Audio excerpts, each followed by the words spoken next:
Welcome to Fluent and Chill NFL Edition. I'm Anthony K. I'm here as always with my main man, J Dub. How you doing, man? What's up, brother?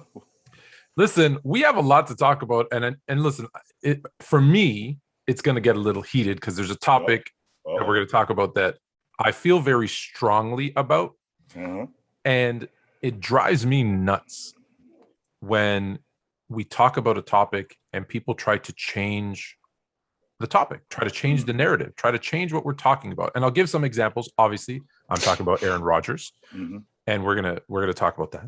My boy Tone, by the way, folks, he don't get riled up. So when he get riled up, just so you know, it's serious. It doesn't happen often. It doesn't happen often. He doesn't get riled up. I try to be even keel, but we're gonna talk about that. We're gonna talk about Odell Beckham. I'm gonna take some credit for my hashtag free Odell, and where he should land. We're going to talk about our picks for this week. Good slate of games as always.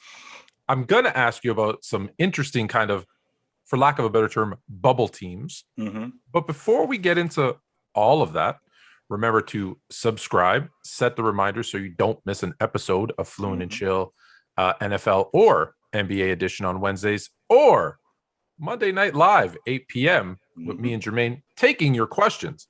Now, that being said, last week, we both had pretty good weeks. Okay, we both, I think, eight plus wins. But there was three teams that won that neither one of us picked. So I want to talk about those three, and is it a sign of something coming? Or was it just a fluke game? So we both picked the Bengals. They did not win. They lost actually pretty bad to the Browns. Is this, in your eyes, a Bengals young team not knowing how to get it done against a divisional rival, or are the Browns better than we thought? Well, one, the Browns are better than we thought.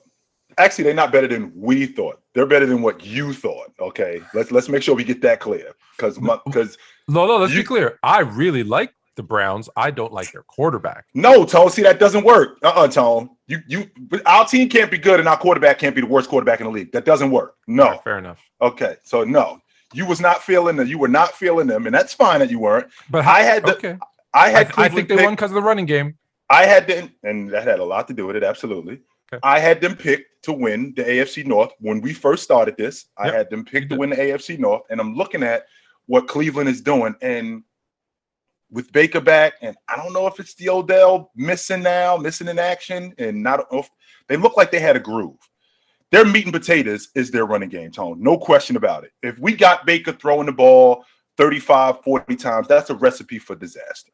Okay, I don't like that at all. I don't mind Baker throwing the ball 20, 25, maybe even 30 times. But when he gets up to 35, 40, stuff like that, now you're venturing into uncharted water, and you're looking for trouble with him. Now, as far as the Bengals, on the one hand, Tone, I wanted to say, well, one beatdown deserves another, because if I'm not mistaken, 2 weeks before that, they really put it to Baltimore, and I was really surprised about that. But then they turn around and they lay a stinker against the Jets. Yeah. So I'm thinking coming into that week, they're going to be ready. They're more prepared. They weren't. The run game was trash. It wasn't trash. I take that back. Mixon just wasn't. They didn't involve him in the offense nearly as much. And I thought the catalyst to this was Joe Burrow. He killed them. And I know that he's young. Listen, they're young quarterbacks. Hey, any quarterback, and we'll talk about a veteran quarterback who had a stinker last week too. But every young quarterback, I think, is going to have a bad game. I think you compound that with the fact that I feel like, you touched on it a little bit. I feel like the Bengals know that they have their quarterback. Yes. But listen, every quarterback that's really successful has some type of run game, right? Aaron Rodgers is great. The Packers don't go away from the run completely. They always mix in the run. I'd like to see, and I'm going to take a shot at the Browns again. I'd like to see what they do this week without Nick Chubb. We'll get to that in a minute. So we both picked the Bengals. We were both wrong. Browns win, and maybe it's a sign that if they stick to the running game, use that defense that I've said is good, they have an opportunity. The other one we both picked wrong.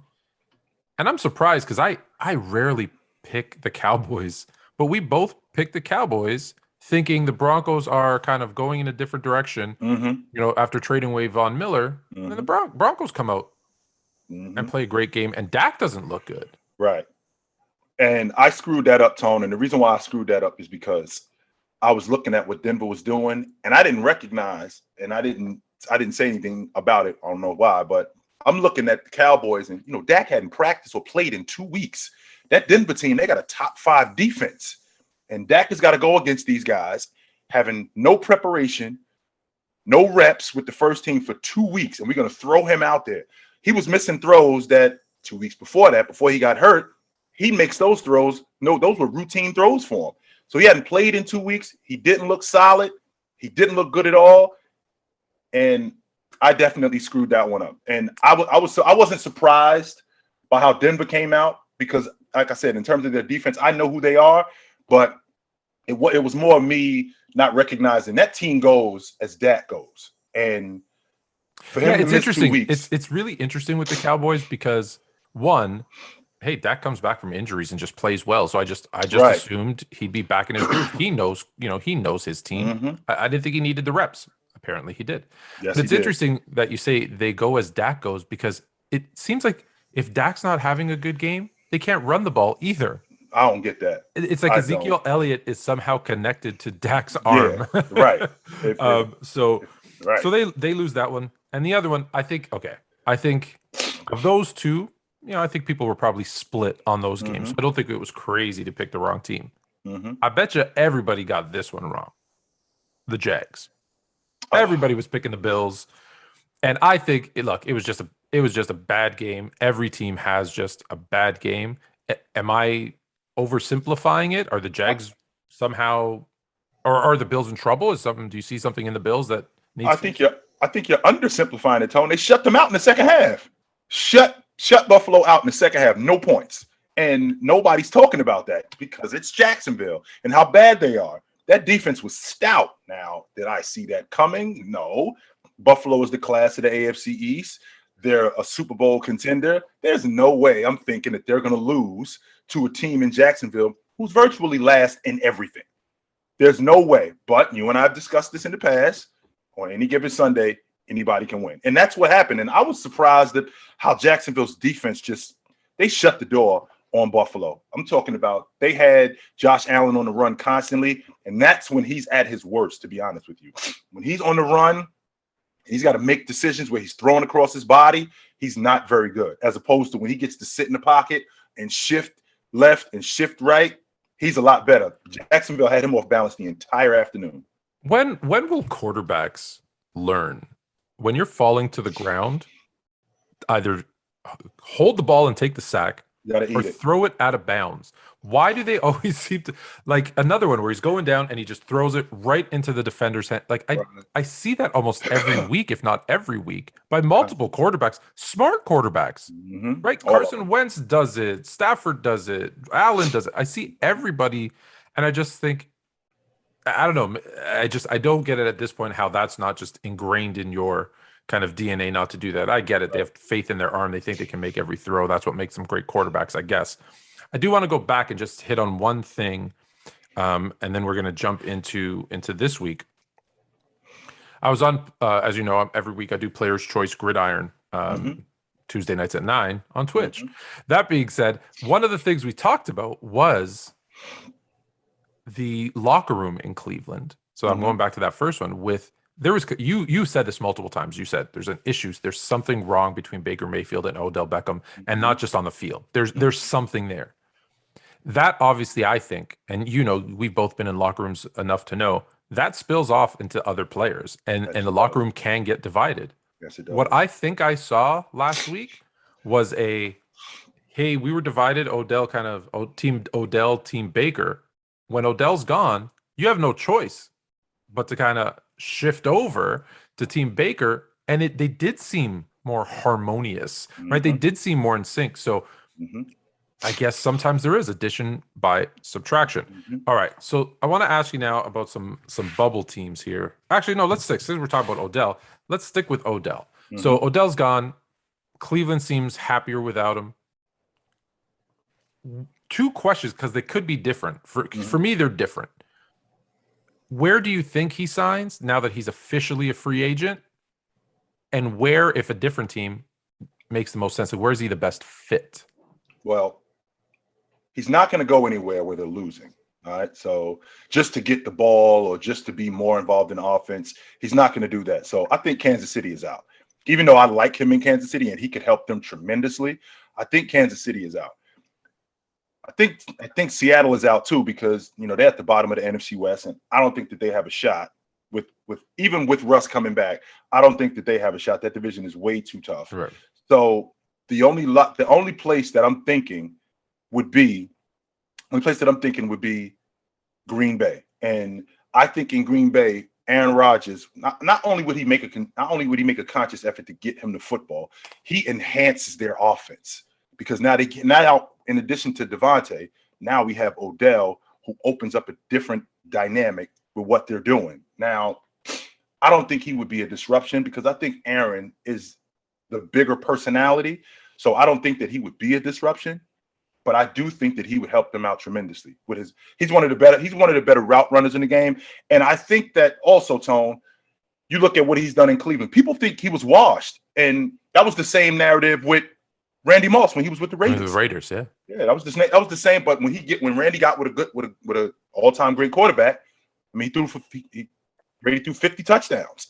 Randy Moss led the league in touchdowns that year. So I wouldn't be surprised. I wouldn't be surprised if he got with a group like Green Bay and he got back to where he was when he was with the Giants. So you think he signs with Green Bay, and you also think that's the best fit? I do. Okay. I do think that's the best fit for him. So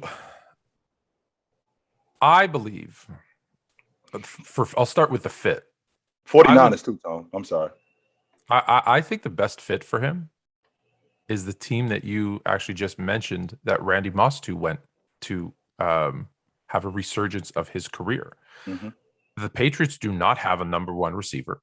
Mm-hmm. They do have a dynamic, kind of familiar young quarterback that they used to have. Mm-hmm. And I think here's why it checks so many boxes for me. They need a number one receiver. He wants to be a number one receiver. Mm-hmm. They don't have anyone who's going to kind of steal some of those targets away from him. He can immediately go in and be the number one guy, which I think, let's be honest. Look, I played wide receiver. I was open every time I ran a route. Every time. I want the ball every time. Mm-hmm. And so I get that mentality. We've had conversations with, and heard guys like Marshall and Chad Ochocinco and Terrell Owens and all those guys. What do they always say? I was always open. There was never a route I ran where I wasn't open. Mm-hmm. So it checks the box. They also have the Patriot way. If he's going to respect any coach, it's got to be Bill Belichick, I would think. Oh. Mm-hmm. So, and especially with you can say, look what we did for Randy Moss. Everybody thought Randy Moss was washed, like you said, with the Raiders. And then he comes here and oh my goodness, he's the greatest wide receiver ever. Mm-hmm. That's what we can do. Like, there's a sales pitch there. That's what we could do for you, Odell. Isn't that what you want?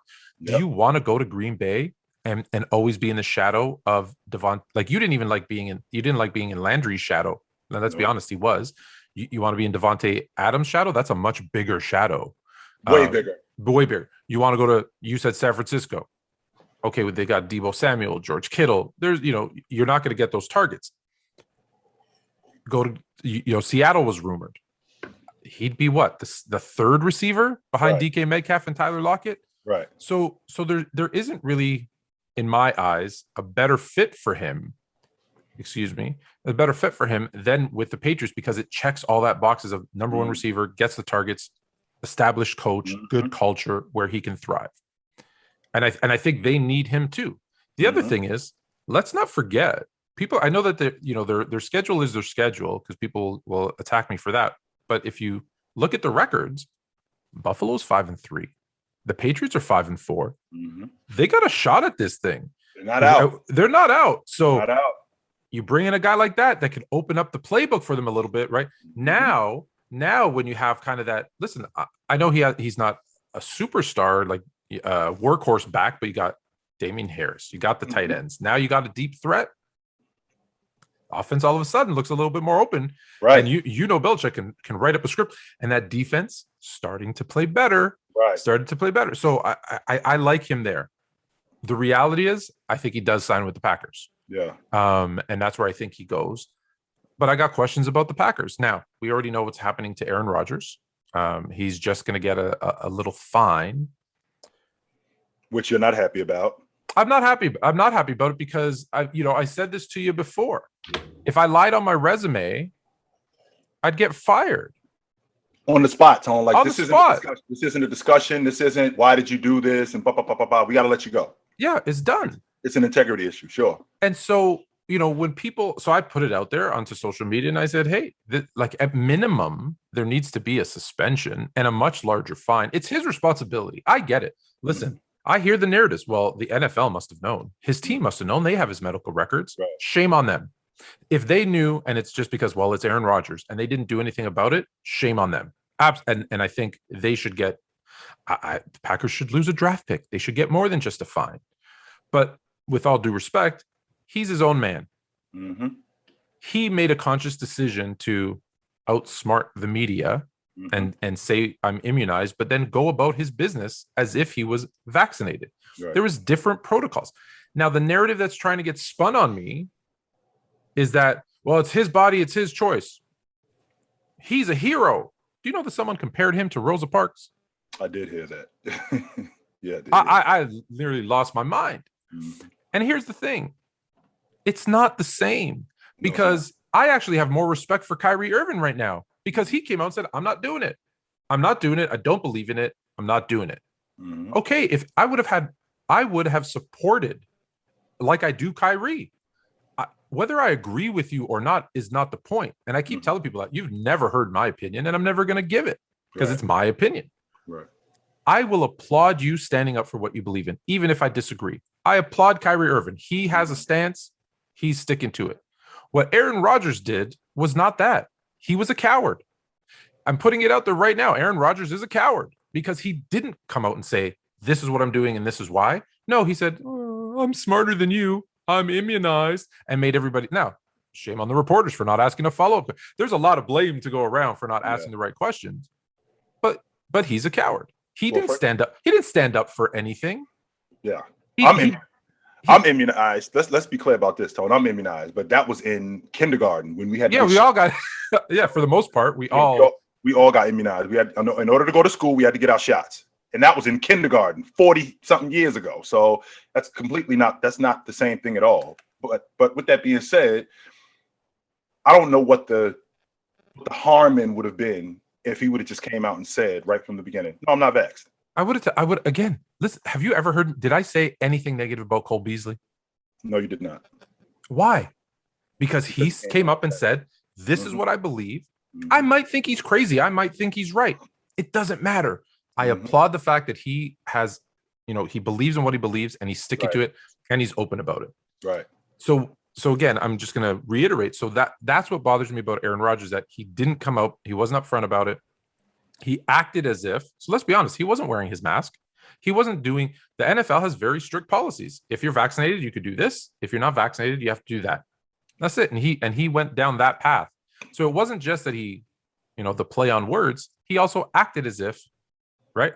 And again, if the Packers knew and if the NFL knew, shame on them. Don't have a policy then. Don't have a policy. Just say, hey, we believe that, everybody's fine. Tone, whoa. Tone, what do you mean if they knew? Of course they knew. Okay, sorry. Absolutely. The fact that they knew, shame on them. They knew. Absolutely.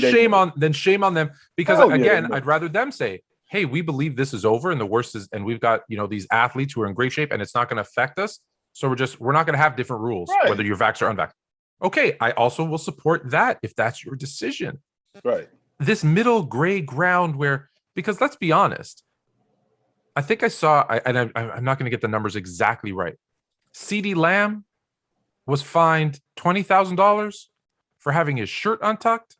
Mm-hmm. And Aaron Rodgers was fined, what was it, $14,000 for not following COVID protocol? Mm-hmm. $14,000. That doesn't seem right to me. It might have, CeeDee Lamb's actually might have been even more than 20, might have been 50. Either way, CeeDee Lamb got fined more for an untucked shirt. Come on. Just make it make sense. Yeah. That's all I ask is to make it make sense. Yeah. So that's the end of it. So I guess he's going to be back. He's going to be playing. He might have a new receiver in Odell Beckham to throw to. They're going to go to the NFC Championship game. They're going to lose. All right, there you go. The script is written for Green Bay because that's just what happens. I'm going to get some grief from Green Bay on that one. All right. So I briefly touched on the Patriots. So I want to just throw a couple of scenarios at you. In the AFC East, the Jets, the Dolphins are, for all intents and purposes, they're done. Yes. Buffalo 5-3, the Patriots 5-4. Does Buffalo get it back on track and still win that division? Or are you with me saying I think it's Patriots? I think it could be the Patriots because I'm looking at how they've been playing lately, and I'm looking at their strength of schedule. I'm not going to say strength of schedule. This is not college football. Absolutely not. But I'm looking at their schedule and who they've got coming up and how they've been playing lately. The Patriots have been looking really good. Now, the AFC East is what it is. We already know that the Dolphins we know that the Dolphins and the Jets, we know that they're finished. So that's a two-man race between Buffalo and the Patriots. Now, I like what Mac Jones is doing. I like what their running game, because they got a running game by committee up there in New England. I like what they're doing. I'm not sold that, even though Buffalo came out as the class of that division, I'm not sold that they're the winner. I'm not sold. Listen, last year they were, I don't want to say the surprise team, but they weren't the clear-cut kind of leaders going into the clubhouse. It's different when you got that target on your back. Yeah, it is. And they're finding that out. A team like Jacksonville might have laid down for them a year or two ago. Of course. But this year they're like, hey, these guys are the best team in the AFC. Let's show them that we're on the come up. We're young, but we're coming. Yeah. They get their best. Absolutely. We're not the AFC North is crazy. We're gonna save that for next week. Okay. See what happens because we're about middle of the season. I want to talk because I only want to talk to you about two. The AFC West is another one where the Chargers are 5-3. The Raiders are 5-3. The Chiefs, who've looked horrible, but are 5-4, they're still in it. And the Broncos are 5-4. Is there anything that tells you those other teams can hold off what I think to be a second half resurgent of the Chiefs? Well, this is where you and me are at odds because I don't have the Chiefs making the playoffs, and I've said that to you. I flip back and forth. I be honest. I got them out because I'm looking at that division. That division, you could win 11 games and be out. That could very well happen. You can win 11 games and not make the playoffs. I'm looking at the Raiders are in a bit of a turmoil right now. And it's just not coming together. And I feel bad about what they're doing. A lot going on there. It's a lot going on there. However, they're also not playing great football neither. Their running back situation is up and down. Waller, who's arguably the best tight end in the game, he's in and out the lineup. And when he is in the lineup, he can be ineffective. David Carr, some weeks he looks like he's the league MVP. And then there's times where he looks like, he's just, he's an average quarterback. Same thing with my Chargers, who, as you know, Tone, I got them representing the AFC. I think they can represent the AFC in the bowl game. And then, as you also know, Denver, who I've quietly been having an affair with over the last 20 years. But with that being said, that division, you cannot have a lapse. And I think that Kansas City is way too inconsistent. Just in that division alone, they're way too inconsistent to really make a push, not just to win a division, but to actually make the playoffs. I think they're out, Tom. Okay. I'm gonna stick to it because I was convinced of this, and I'm gonna stick with the Chiefs have a second half resurgence and they win that division. The other one really is the one we talked about is your division, right?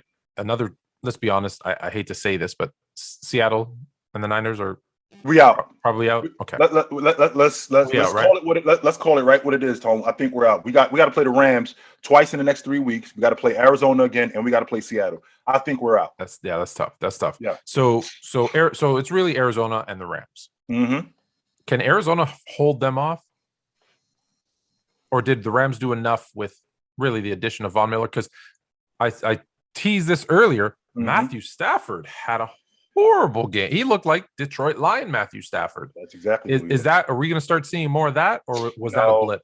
I think that was a blip on the screen, but I do think even with Von Miller on that crew, I still think Arizona better than them. I just do. They get to the quarterback just like the Rams do. They They have a dynamic offense, just like Arizona does. The difference is I think Kyler Murray is better than Matthew Stafford. I think that's the difference. I don't think many people would disagree with that. I think Kyler Murray is better than Matthew Stafford, and I think that's the difference. Especially the last time when they saw them, how they handled them. I think that they're the best. Arizona is the best team in the NFC West. Yeah, and I think that they win the division. I'm with you. I'm sticking with Arizona. I like what they've done there. Mm-hmm. And listen, some people made a big deal of it. Some people didn't. You go out there and win a game without your starting quarterback and without your number one wide receiver. That shows me a little bit about the team. Those things like that pay dividends later on because you're going to ask those guys to step up again at some point, right? It's a long season, and now we know they can do it. Just so you know, Tone, that was that loss. That was the 9th loss in a row that my 49ers have had in Levi Field. The last game that we won in Levi Field was the NFC Championship game against Green Bay 2 years ago. We haven't won at home since then. Yes, Tone. That's a fact. Do you not like Levi Stadium? I don't know what the story is. I can't. When I lived in San Francisco, I'm surprised. And actually, when I lived there, it might still have been what they playing Candlestick before. Candlestick Park, yes, sir. But it might still have been. How old is Levi? Let's see if how it just opened up 2 years ago. Oh, okay. So it was still Candlestick when I was there. Okay, it just opened up 2 years ago. All right. So it's not my fault. I was just making sure it wasn't. No, typically when I go somewhere, when I move to a city, they do well. Like the first year I moved, I think I moved to Arizona. My Bears actually made it to the Super Bowl, but then the Cardinals made it against Pittsburgh. That catch in the back of the end zone by the Steelers. All right, so let's get into this week's games. Thursday night, Ravens Dolphins. Yes, sir. There's been a lot of upsets, but I'm going Ravens. Definitely. Is there any reason to believe the Dolphins will? The last time Lamar Jackson was down here, I think he threw for almost 500 yards the last time he was down here. And when they played, he won the league MVP that season too, if I'm not mistaken. So there's no reason for me to believe with what Baltimore has been doing lately. There's no reason for me to believe that Miami. I know it's any given Sunday, but it's not Sunday. And it's not this. Yeah, it's a Thursday night. That's right. It's not this Sunday. I think that they handle Miami, no doubt about it. All right. So 1:00 games. We're going to start with Falcons, Cowboys. I think the Cowboys get back on track this week. Matty Ice and the Atlanta Falcons, Tone, for all intents and purposes, I keep saying this to you, they're that ex-girlfriend that just won't go away. It just won't. They just keep hanging around and like, damn, I thought we were over. No, they just keep hanging. They're right in the middle of that division in the NFC South. They're a game over 500. Yeah, they're 4-4. 4-4. I'm sorry, 4-4, and they're right in the middle of it. So they just won't go away. They won't. And I had Kyle Pitts as my offensive rookie of the year, but that defense has been really good. But I think the Cowboys get back on track this week. I do.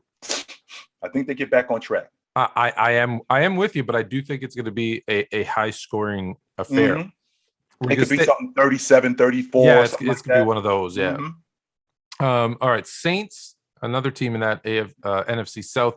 Saints take on the Titans, who we thought, Derrick Henry's gone, they're done. Man, their defense showed up. Yeah, their defense showed up. I was really surprised about that, and to call Adrian Peterson basically from Planet Fitness to get a workout. He was working out in Planet Fitness. Yo, you want to come run the football for us? And he actually didn't look bad, Tone.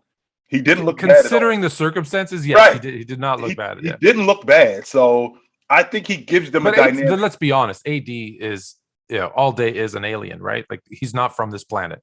He is not. He's not from this planet. Like he came back from a career-ending injury and looked every bit himself, and then he ran for 2,000 yards and won the league MVP. Right, like that's an ACL injury. Who does that? Nobody does that. Nobody does that. He's not human.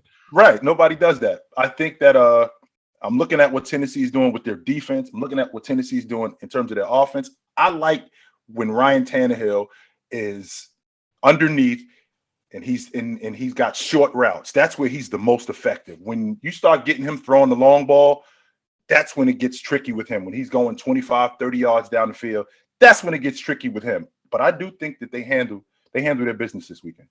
So you got the Titans. Mm-hmm. I think they handle their business this weekend. I think they were on a emotional kind of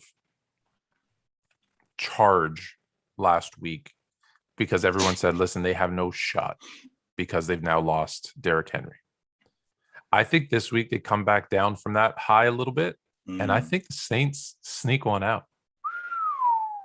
Wow. And I think a lot of it's going to be the Saints defense that actually shuts down the Tennessee offense, and that's the difference, right? Everyone's thinking, no, it's going to be, Winston throwing from not Winston throwing their offense. I don't think it's going to be the offense. Kamara, Taysom Hill running the ball, Taysom Hill. Yeah, I don't think it's that. I think it's on the defensive side. You are aware, Tone, that New Orleans, their defense is trash. Don't let that fool you. What they did, that defense is trash. They're gonna surprise you this week. It's a smoke screen. I'm not saying they're great. What I'm saying is the defense is gonna do something that's gonna make you go, what? It's gonna be one of those. Everyone's gonna say, oh, I didn't expect that, and I'll say, well, I did. Okay. Or I'm gonna say, hey, I was wrong. Either way, we know. Can Jacksonville make it back-to-back weeks against a really inconsistent Colts team? No, I don't think so. I do not think so. Absolutely not. I think that last week's game with Buffalo, I think that was a trap game. I think that they were looking past them because considering who Buffalo has this week, I think that was a trap game for them.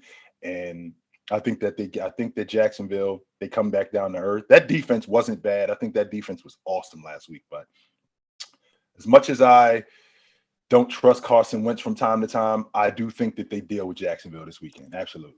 If Jacksonville didn't beat the Bills last week, I would say this is one of those games the Colts go out and lose because the Jags will step it up. But because they won that game last week, if this makes sense, I think the Jags aren't as emotionally charged. And I think, I'm with you. I think I got the Colts in this one too. This one, wow, this one's might have some AFC ramifications down the road. You got the 5-4 Browns against the 5-4 Patriots. Well, I just like what I dig Belichick, his ability to scheme, and I dig his ability to game plan against the best. But when I look at what this Cleveland team is doing and what they did last week, I think that they get back on track, Tone, and they become the team who I thought that they were going to be. And I think that they continue to roll. I think that they beat Cleveland in a dogfight. I don't think that they beat them. I don't think that who wins? I think that Cleveland beats these guys in a dogfight. Okay. Yeah, so I think you got Cleveland beating the Pats in a dogfight. I think other than the Jets, I think there's no other team Bill Belichick wants to beat more than the Browns. Absolutely. And so I think they dial something up real special this week. And like I said, I think the Pats are kind of starting to hit their stride at the right time. So I'm going to go with the Pats over the Browns. And hey, Nick Chubb is going to play this week too. I know that. Are you sure? I thought he said. Yeah. Well, I'm basing it on the fact that I think he's not going to play. Well, he's vaxxed, so he's got to pass a COVID test. If he wasn't vaxxed, then he had to automatically. Okay. But he's vaxxed, so he's got to pass. I think within 24 hours, he's got to pass 2 COVID tests, and if he does, then he's legit. So okay. Well, in that case, they'll keep it closer than I thought. But I got the Pats. I'll still stick with the Pats. These are those games that it seems like, oh yeah, that's obvious. You're going to pick this team. But anytime it's a divisional game, you got to be careful. So you got the Bills and the Jets. I'm not getting sucked in again, Tone. No, with the Jets. I saw what they did against Cincinnati. I'm not getting sucked in again. No, I think the Bills handled them. After what happened last week against Jacksonville, I do, and I got sucked in.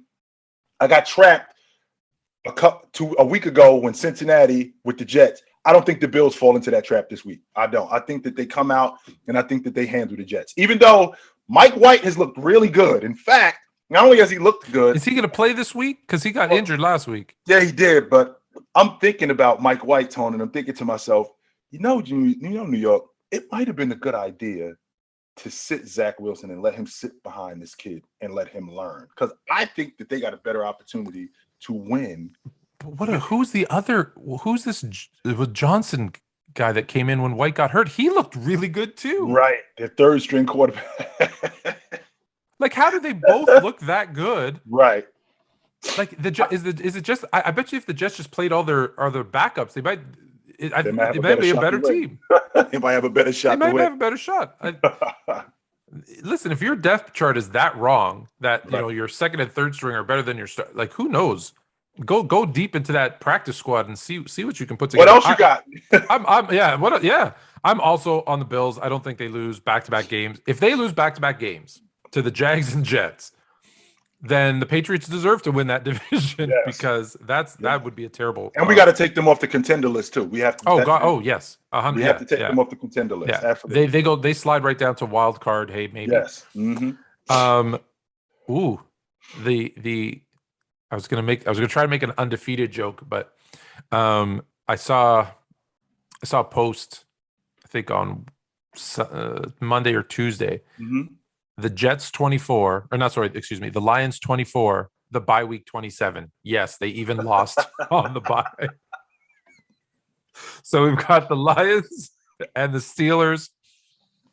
I think the Lions. Don't do it, Tone. Don't do it. The Lions. No. I think the Lions. God, Tone. I think the Lions will keep it closer than you think because I think the Patriots, the Pittsburgh Steelers are like an 8-9 point favorite. If I was a betting man, I would say I'm taking the Lions as a straight up. Look, Steelers are winning that game because when you play the Steelers, as the Chicago Bears found out, you also play the referees. So I've got the Steelers. I knew that was coming. We didn't talk about it. We'll talk after we make our picks. We're going to talk about that. So we'll save it. But I got Pittsburgh and the refs. The Pittsburgh referees beating the Lions. Is there any reason you think the Lions? No, I don't. Snap their winless streak. Team, they're starting running back. He's basically getting backup reps. He's averaging 11, 12 yards per. He's averaging 11, 12 yards a carry. 11 to 12 carries a game, and I'm thinking to myself, why? You signed him. This should be your workhorse back. Open up the playbook. They haven't done any of those things. Jared Goff he's been so hot and cold. He's been more cold than he's been hot. So I'm looking at this Detroit team, and I don't think that they beat Pittsburgh this weekend. No. Do you remember right before week 1 when I said they got the wrong head coach because he's too focused with, putting the man on his name tag in his office, and I want to bring a real lion to the game. Should have been focusing on the playbook. So yes, so we both got Pittsburgh over the Lions. It's going to be a long, ugly. They might be the first team in NFL history to go 0-17. 0-17. Or to go. How about to go 0 for twice? Have we had a team? No.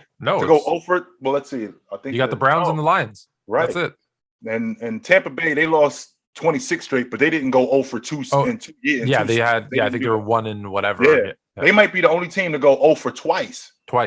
Yeah. I feel bad. I know a lot of people. I have a lot of friends who are Lions fans from Detroit, from Michigan. I feel bad. It's another one of those franchises. It's like if you go back 5 years, maybe even 3 years, and I was saying, hey, just let me run that franchise. So I was talking about the Knicks 3 or 4 years ago. Now it's the Lions. It's like I feel like just any guy off the street could go in and do a better job. Like put a team together that gets a win. All right, the Bucks. Whew, the Bucks and the Washington football. I'm really disappointed with Washington. I know that Fitzpatrick got hurt. I really expected that defense to be better. I really expected the defense to be better. You said it before the season started. Tone, how many back-to-back NFC East? No, I knew they weren't going to win the East. Right. But I thought that I'm disappointed in their defense. I thought it would be better. We got sold a whopper with that defense. Yes, I thought it would be better.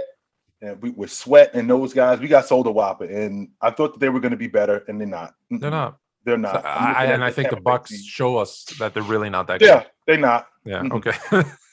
There's not much discussion needed on that. Look, the Bucks, until proven otherwise, right?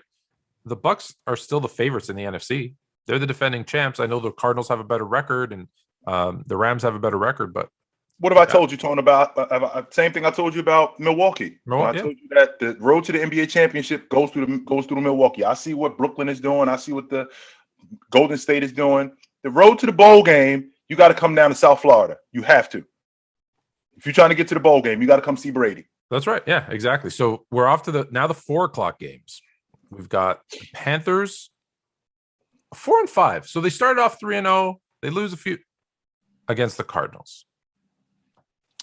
When Sam Darnold came out of college, I said I thought that he was a turnover machine. And I thought that going to the Jets, I thought that they could minimize that, only except they didn't. So now the one thing that we cannot dispute, he is absolutely a turnover machine. And he's going to go to Arizona and he's going to do the same thing that he's been doing. I think last week he threw for 3 interceptions. The week before that, 2 interceptions. And I can appreciate Christian McCaffrey not being in the offense and how much that hurt them. But you have to be better at taking care of the football, and he hasn't been. He's been the demise of a lot of what they've been doing. He has not been taking care of the football, and I think that's what's killing him. And I think that's what's going to kill him on Sunday. Letting Mike Davis sign with the Falcons and not having like an insurance policy for Christian McCaffrey, I think, listen, it hurts him because Mike Davis isn't doing what he did last year either in Atlanta. But I think that was a good, you need to have that backup, right? Like you need to have your Tony Pollard, right? When Zeke isn't having, and now they put too much weight on, we think Sam Darnold's going to be that guy. And we all thought, hey, he was going to be better than he was in New York. And he's been better than he was in New York. But they also said, hey, we're going to have a healthy Christian McCaffrey for 17 games. And that's a tough gamble to make when, what has shown you that was going to happen. Like, so Carolina's a tough one, but yes, I think the Cards, I think pretty easily win that game actually. The Minnesota Vikings, will the Chargers get it back on track? I think the Chargers get it back on track, even though I've always felt like with that offense in Minnesota that Dalvin Cook, if he could stay healthy, he's the catalyst to what they're doing. Because Kirk Cousins can get Jefferson more involved, and they get that running game going. That opens up their offense. But the problem was Dalvin Cook was always hurt.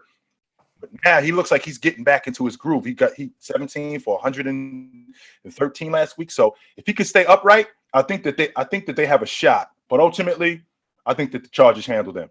I think that Justin Herbert and the crew, I think they get back on track this week. It's not a primetime game. So because it's not a primetime game, Kirk Cousins will give them a shot. You got to give Kirk Cousins a shot. But not good enough.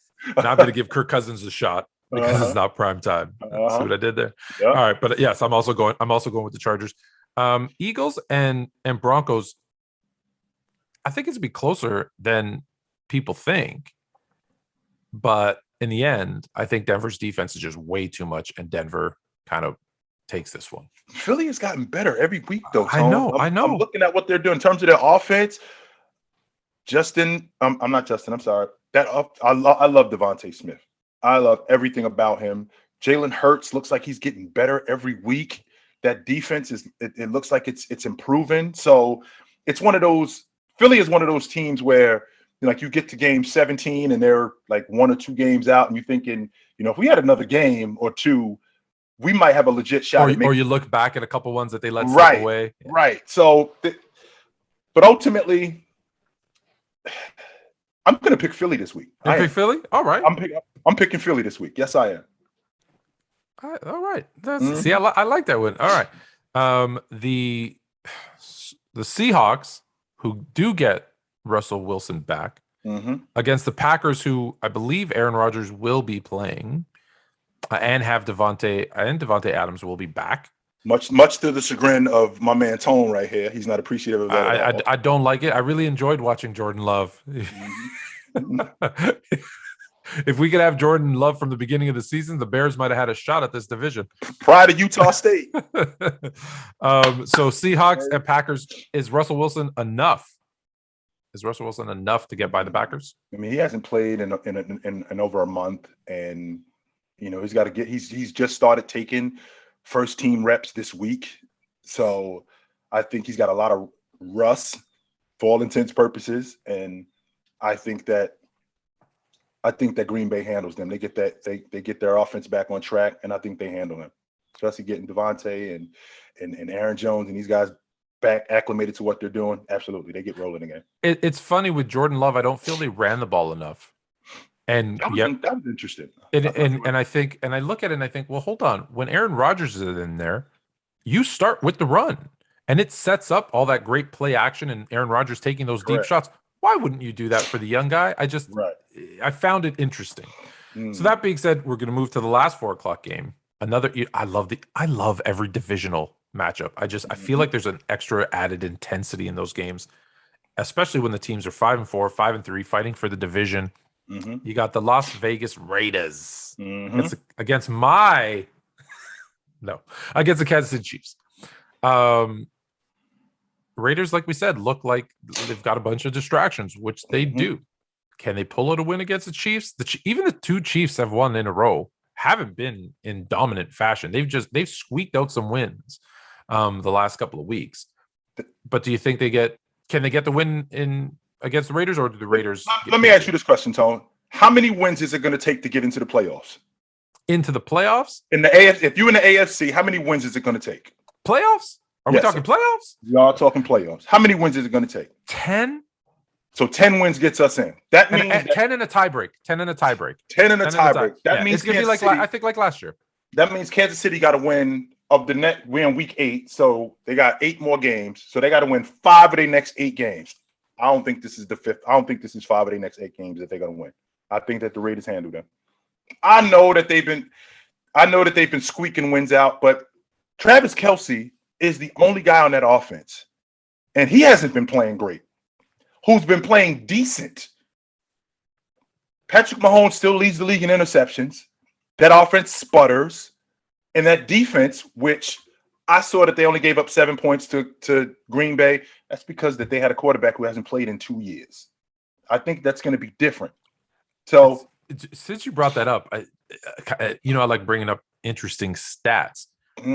Since Aaron Rodgers took over as the full-time starter for Green Bay, in the games that Aaron Rodgers hasn't started, like last week, the Packers have averaged 13.6 points per game.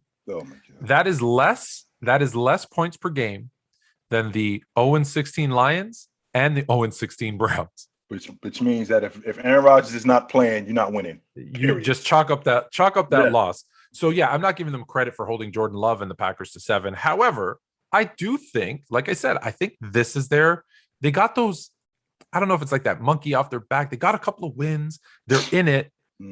I just think there's too much talent. I know there's a lot of holes on defense, and I'm not saying Ingram is the cure all for their defense, but I just think this is if they're going to be that great team that people think they are, that dynasty type of team that goes to the Super Bowl multiple years, like 3-4 times in 5-6 years, when you see blood in the water, you have to attack. And there's blood in the water in the AFC West right now. So I think they attack. I think they beat the Raiders. And it brings us to the Monday Nighter. At the beginning of the season, this would have been, and not that it's not going to be a great game, I think it is, but this would have been, this might decide the NFC West. Right. But now you got the 7-2 Rams, the 3-5 your Niners. I'll let you take it away because they are your Niners. Do Niners surprise the Rams, or do the Rams come back from an awful showing? But I do know for a fact that my Niners have beaten the Rams. I think we've beaten them 3 of the last 4 times we played them. So our Debo Samuels, Sanu, our offense has been good.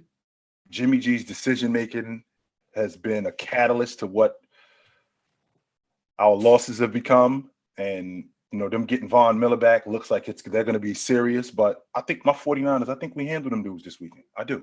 I think we handled them. I think we surprised everybody. And I think we beat the Rams. I know I've said this once already in this episode, but I'm going to say it again. If the Rams didn't lose last week, I would have been 100% on they lose this game. I feel like when you have a game that bad, it works the other way too. When I see guys who have big, huge games, I always tell you the next week they're done. And I think it's like 80% of the time I'm right, because the next game they can't just do what they can't replicate it again. Right. So I think the Rams played so poorly last week that this is the one they turn around. I think it's close because it's a divisional game. It will probably come down to a field goal or something of that nature. One possession game. One possession game. But I am gonna go with the Rams.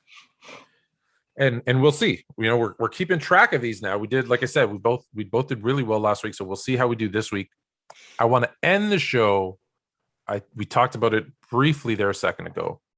The Steelers. Listen, I had Steelers fans telling me, sorry, literally giving me apologies and saying, that game was stolen. We didn't deserve to win. Look, we'll take the win. We didn't deserve to win that game. That was the worst officiating job I've ever seen in the history of the NFL. Now, was it the worst ever? No, probably not. But there were some really blatant, like you do a roundhouse kick, which he does, by the way, Cassius does every time after his sack. He does that roundhouse kick, never gets a penalty. And then you get a penalty for taunting for staring at the sideline from 25 yards away. That's not right. Do we agree? This taunting thing has gotten way out of hand. Bump the official, who, by the way, created the contact. No. He didn't bump the official. The official bumped him. That's what I'm saying. This official created the contact. It wasn't he was the one who ran into the official. He was trying to get out the way of the official. So what's up with that? Like that, it's those things that make conspiracy theorists and I had an author who wrote the book Fixed. Yeah. Write those stories because, well, look, they can point to stuff like that just is egregious. Yeah. Man, this whole taunting thing, Tone. This whole taunting thing. Too far. It's. I mean, that's part of the game. I mean, it is part of the listen, sport. I get. Listen, if the entire defense can run into the end zone and row a boat, right? That's not taunting, but staring them down is taunting. Now, listen, I get it. There's a line. Okay, don't make contact. I get it. Certain words. Maybe if the official, if there's a certain, there's certain words that you don't want them saying, I get that. Certain gestures, right? No cutting of the throats, no, pointing a gun. I get it. But I mean, anything else than that, like you jumping up and cheering, you staring them down. No, those things need to be allowed. They've taken it too far. Well, and you have to be clear. Yeah. It doesn't say you can't stare down the opposing team. Right. Okay, remember they said, hey, what's a penalty? Don't take off your helmet. You cannot take off your helmet. Okay, it's clear. So make it clear. No cutting of the throat, no gun gestures, no, I don't know what F word, N word, I don't know what word, whatever list of words you can. Cool. At least it's clear. This whole subjective, well, if I don't like it, I'm going to give you a penalty. Then the game's in the ref's hands, which it should never be. Well, what does NFL stand for, Tom? No Fun League. Yeah, there you go. When I thought they were allowing the team celebrations and stuff, I thought they were kind of, lightening up a little bit. Yeah. But those two actually aren't the worst two. Well, that's the ones we always talk about. Is the roughing the passer but there was three other calls. Well, two non-calls and one call. Did you see the phantom low block on the touchdown that they took away from the Bears? No, I did not. Okay, so I believe is the right guard pulls, and as long as you're within the box, you're actually allowed to go down. Right. And he goes down, and so that's actually allowed. If it's outside of the box, then it is a low block penalty. But one, it was within the box. Two, actually, TJ Watt avoids it, so he actually doesn't even make contact. So one, it was within legal in the parameters that they're allowed to do that. Two, he actually didn't make contact, and yet. That's a non-reviewable. Like if you're going to have reviews on touchdown plays, get it right. Like, isn't that the whole point? Is to get it right? Right. So they take away a touchdown in a one-possession game. The other one, and this one actually bothers me more, although it didn't cost the game. But I thought we were protecting quarterbacks. Yes, we are. No, we're not. Because I get it, he's a rookie. But how many times was Justin Fields going to get smacked upside the head and not get a call? No illegal hands to the face, no roughing the passer, none of that. Took a shoulder to the back of the head. Like, make it make sense. Make it consistent. Yeah, that's fair. That's absolutely right. Fair. Like if that was Tom Brady, is it a penalty? Absolutely, it is. No question about that. Then it has to be one for Justin Fields. Yes, I've said this about basketball too all the time when they say, "Oh, superstars get the call." I hate that. I think a call is a call, whether it's the first quarter, fourth quarter, and I don't care who it is. But that's just me. So that's my rant on the Bears, who I'm going to give them an extra win this season because of that game. All right, so that's it for this week. Check us out Monday, 8 p.m. For live on. We're going to go live on TikTok answering your questions. Yes, sir. Wednesdays, as you know, is NBA edition, and Fridays NFL edition. For me, Anthony K of Sports Fluent. Jermaine, Chilltown Hoops. Until next week. Take it light, but take it.